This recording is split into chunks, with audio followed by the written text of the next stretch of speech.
How's my boy? Good old Chester. We listened to some good records. Well, hey, vinyl community, Elliot here, Lazy Dogs Records. I want to talk to you about this box set first. That's what's playing right now. We're just finishing up. It's a 10-disc box set that came out in 2019. Nat King Cole, Hitting the Ramp, the early years, 1936 to 1943. And it's on Residency Records, done in collaboration with the Nat King Cole estate. They did 3,000 of these in 2019, and this is record 1,043. So there's almost 2,000 more out there because I just bought this about a week ago. And this is just a wonderful, wonderful box set at a really reduced price because it's been out there for over 4 years now, I guess. And so it's regularly sells for $195. Shipping's $15, so you say $210. I got this for $74 and some cents, less than $75, and just am so pleased with it. The man responsible for the mastering is Matthew Luttons, Luttons, and he mastered it at Coherent Audio, and it was pressed at RTI.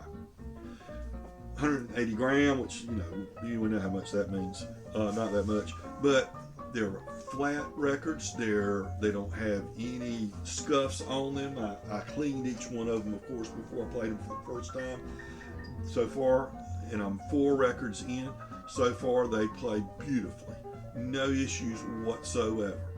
Now, and it also comes with a 16-page liner notes booklet with lots of great photographs and lots of information about King Cole and his usually trio, although it's augmented at times with other artists. There's a female vocalist on here on a lot of these. The other thing I wanted to tell you about was the Raleigh Record Show, a record show that I've been attending for several decades, I guess, but for the second time, I've gone there as a seller as well as a buyer, set up against one wall, and had 8 boxes of records to offer the public if they were interested in it.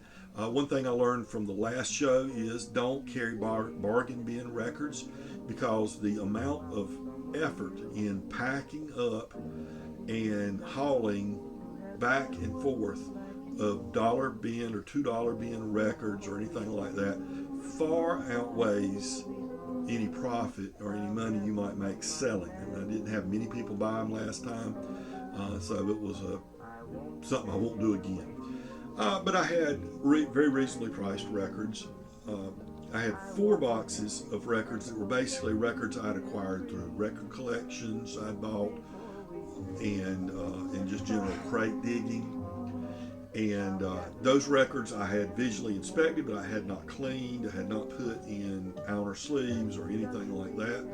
I offered them for $7, or if you bought 6 or more, I'd let you have it for $6. If you bought some records from the other boxes that I had, I would cut people deals, and they'd end up costing people about $6 a record more often than not. So that's about 220 or so records in those 4 boxes. You figure a little more than 50, 55 or so records in each box. And then the other 4 boxes were individually priced, some as low as $4, and the most expensive one in those boxes was $100, and that was an Impulse record, John Coltrane Impulse, from 1963 pressing, real early pressing. And those were all individually priced, and they mainly consisted of records from my personal collection, as I'm culling my collection, thinning my collection out somewhat. And I ended up selling 34 records total, 22 from the $7 bins, and the remainder from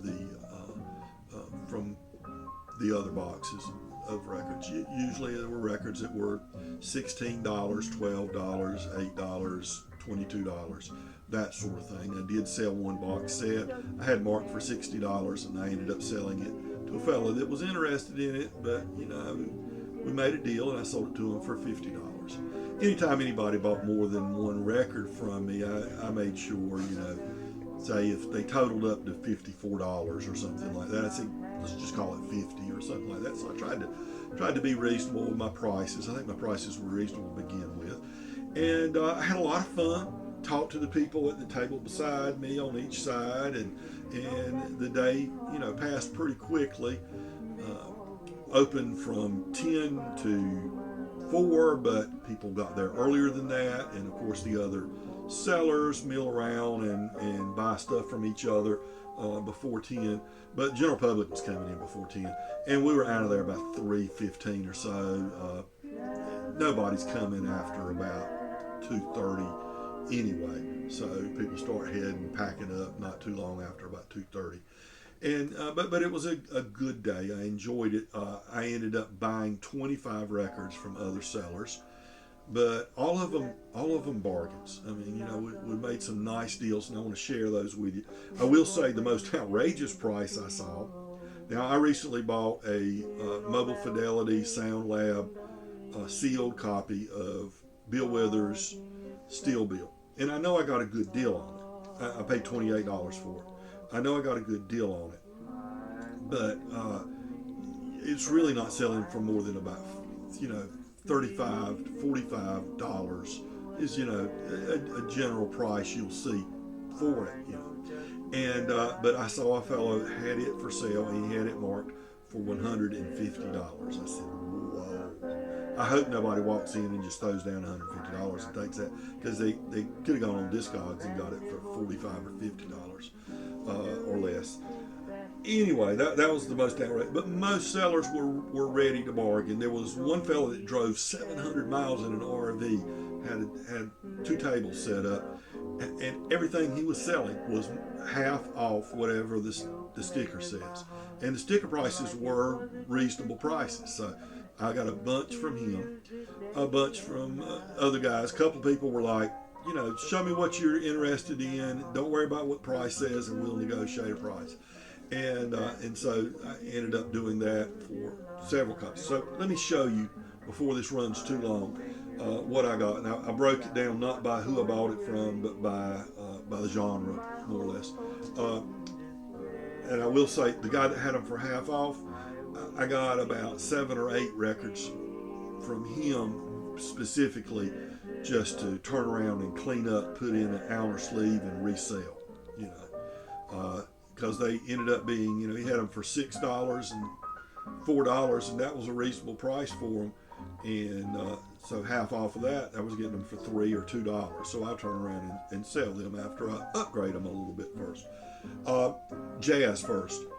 Yusef Lateef, part of the Search on Atlantic from 1974. The Clifford Brown Sextet in Paris. And this is on Prestige.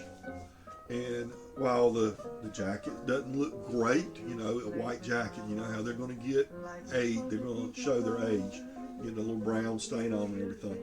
But the vinyl is in excellent shape. And here's a comment I made on George's 24-hour stream the other day. The biggest shame in the vinyl community is that we're not all out there buying up all the Ella Fitzgerald we see.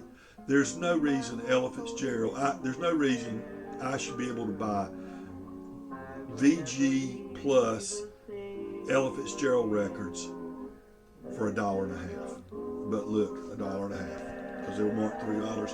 Ella Swings Brightly with Nelson Riddle, Fitzgerald and Riddle, and that's on Verve. And Ella Fitzgerald sings the Gershwin Songbook, same story, on Verve. crazy that they're going at these prices. I think I got this record for $6 or something like that. This is Smithsonian Collection, Duke Ellington, 1938, double record. Then I got some blues, Love Acoustic Blues, Furry Lewis, Live at the Gaslight. And this is on Ampex Records. Remember the company that made reel-to-reel tapes, I believe, didn't they? Wasn't that what they were known for? And also tapes themselves. Furry Lewis. Okay. Jesse Fuller, San Francisco Bay Blues, another prestige record. Here was a sealed copy. I think he had it marked $12, so I got it for $6. Apples and Lemons, Nappy Brown. And this was sealed, and this is on Ichabod Records, I think out of Chicago. I know Nappy, I actually got to see Nappy Brown play one time. He, if you're not familiar with him, he cut songs on Savoy up in New Jersey in the 1950s, I guess it was, R&B, more or less. He said this was a reissue. He warned me. This is reissue. That's okay. Let's Get It On, Marvin Gaye, Gatefold in perfect condition. I got that Clifford Brown and this record, both records, for a total of $12. I was prepared to pay $15 for this record because the vinyl looks great and the jacket is near mint. And all I can find is the year 1974 on any of this. So he said it was a repress, and I don't doubt him, but there's nowhere that says the actual year it was pressed. I got this album, had it since it first came out, but again, I got this for half price, got it for like $6 maybe, or $4. Los Lobos, and it's got the Obi strip on it. Never seen that on one. It's not a Japanese pressing, but it came with it. Los Lobos, one of the great bands. What will I do with it? I don't know. Maybe give it to my daughter for her collection because I've already got a copy. And I actually had a copy of this in the boxes I was selling, and I ended up buying this as well. Of course, the great Joe Cocker. It's all as much a Joe Cocker, as much a Leon Russell album as it is Joe Cocker record. Mad Dog's an Englishman, and it's in great shape. The hope is that I will. This will be an upgrade from a kind of rough copy that I have. And here's kind of my great find, I think. A DJ copy of the Johnny Otis Show live at Monterey. It was a 1970 Monterey Jazz Festival this is taken from. And you know, the vinyl, the jacket's in rough shape. I listened to this one already, both albums. It's a double album, both albums. It plays VG Plus. But the best thing, the kicker is that it still had inside this cool poster with all the artists. It is a show. It is full of great artists. Big Joe Turner's on here. Of course, Johnny Otis, Little Esther Phillips, Roy Brown's on here, Pee Wee Creighton, Ivory Joe Hunter's on here, and Clean Head Vincent, guy that did both jazz and R&B, I believe, didn't he? And so I was real pleased to get this record. Like I said, vinyl is just wonderful. And then the only Steely Dan that I didn't have from their primary era, was Pretzel Logic. And I know the HBCU copy is $150 or something like that, which I think is outrageous. And they say that copy, that pressing is a poor quality, I guess, remastering. So I got this for $15. Now, Another seller had it for $30, and this guy had it for $20, and he was the guy at the table beside me, and we talked about it a little bit. We looked at it. There was a scratch on it that you could feel, and so I ended up giving him 15 for this. This is, one of the early pressings, and we know that because it's got the black background label as opposed to the orange yellow label, which changed down around must have been 74. We were saying 73 on the live stream. Must have been 74 because this is listed as 1974. But this plays good. I wouldn't call it a VG plus. It's a VG, but it's a good VG. You get when it goes over that scratch, you get a little bit over when it goes over the scratch, but not much. And then because people talk about these guys a lot, I just picked this up, and this is Captain Beyond, and the album is Sufficiently Breathless. And of course, they were on the Capricorn label. So I'll get this and play it and listen to it and see how I like it. That was a blind buy. Don't really know much about them other than people have talked very highly of them. But I don't think it's in my wheelhouse really. But I always want to try different things.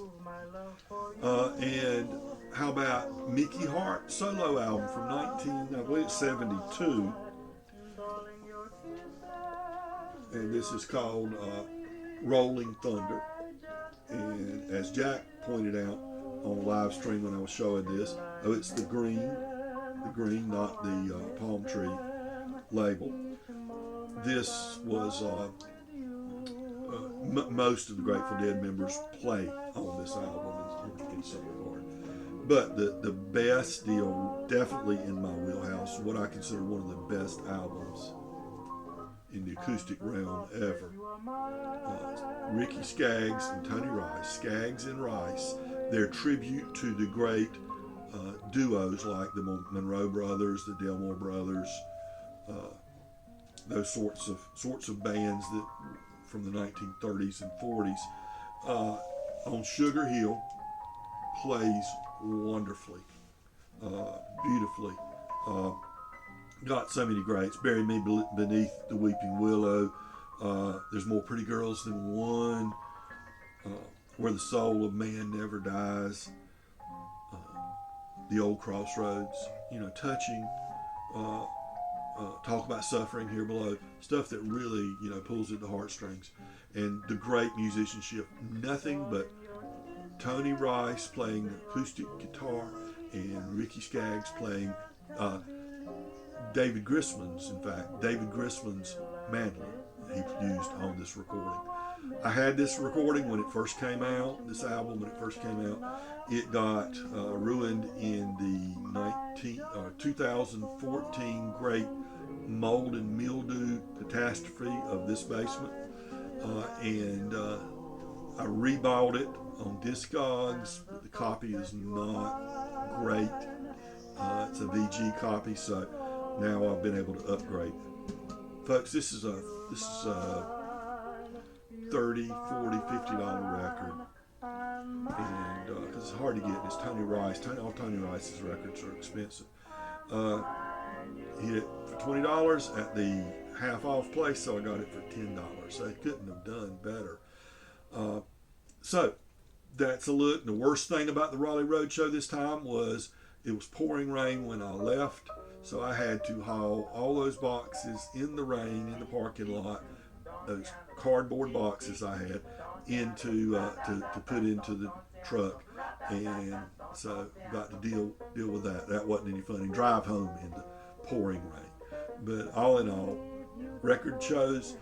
I'm going to go back in February and do the same show again, and I'm trying to get in at the Wilson show.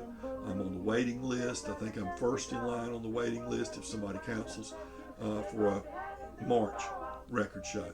So that's a look at some records I picked up at the record show and a little bit about what was going on at the record show and how it went, and a strong recommendation for the Nat King Cole early recordings. Everybody, I urge you to be kind to your neighbor. And remember, we are all neighbors. Take care, folks.